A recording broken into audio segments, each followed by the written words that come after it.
आगे बढ़ते हुए बात अब छिंदवाड़ा की कर लेते हैं। कमलनाथ एपिसोड के बाद अब सियासी समीकरण बदल चुके हैं। छिंदवाड़ा जीतने के लिए नई रणनीति पर पार्टी आगे बढ़ रही है।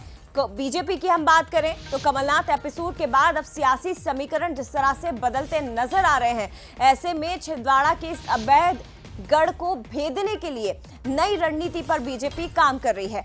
मार्च में एक बार फिर से अमित शाह मध्य प्रदेश आ सकते हैं और इस बार खास फोकस सिर्फ छिंदवाड़ा पर रहेगा। छिंदवाड़ा का दौरा उनका मार्च में हो सकता है। आपको जानकारी दे दें कि कल नकुलनाथ और कमलनाथ छिंदवाड़ा पहुंचने वाले हैं। 17 फरवरी से वो छिंदवाड़ा से बाहर हैं। 10 दिनों में कई कांग्रेस कार्यकर्ता इसी बीच बीजेपी को ज्वाइन कर चुके हैं।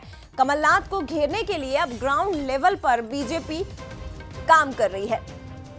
तो ये बड़ी खबर है। पिछले दिनों डॉक्टर मोहन यादव मध्य प्रदेश के मुख्यमंत्री छिंदवाड़ा गए थे। इस दौरान बड़ी संख्या में कांग्रेस के कार्यकर्ता बीजेपी का दामन थाम चुके और अब छिंदवाड़ा को भेदने के लिए, इस गढ़ को जीतने के लिए अमित शाह का एक बार फिर से मध्य प्रदेश का सिर्फ छिंदवाड़ा का दौरा हो सकता है।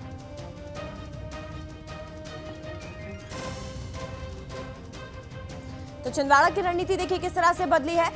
कमलनाथ को लेकर बीजेपी ने जो फायदा उठाया, अफवाह जो फैली, उसका फायदा बीजेपी ने उठाया। पिछले 10 दिनों में कई कांग्रेसियों ने बीजेपी को ज्वाइन कर लिया है। बूथ स्तर के कार्यकर्ता पर बीजेपी ने इस दौरान फोकस किया और इसके साथ ही आपको बता दें अमित शाह छिंदवाड़ा की कमान अपने हाथों में ले सकते हैं। 2019 में कमलनाथ के सीएम रहने का फायदा मिला था। बीजेपी कमलनाथ का कद होने के मायने भी बता रही है। 2019 में कमलनाथ के सीएम रहने का फायदा मिला था। बीजेपी कमलनाथ का कद कम होने के मायने बता रही है।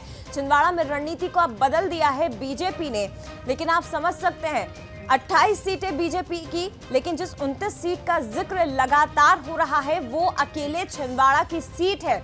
पार्टी इसे लंबे समय से जीत नहीं सकी। विधानसभा चुनाव तक में पार्टी इसे भेद नहीं पाई, लेकिन इस बार लोकसभा में इस सीट को जीतने के लिए नई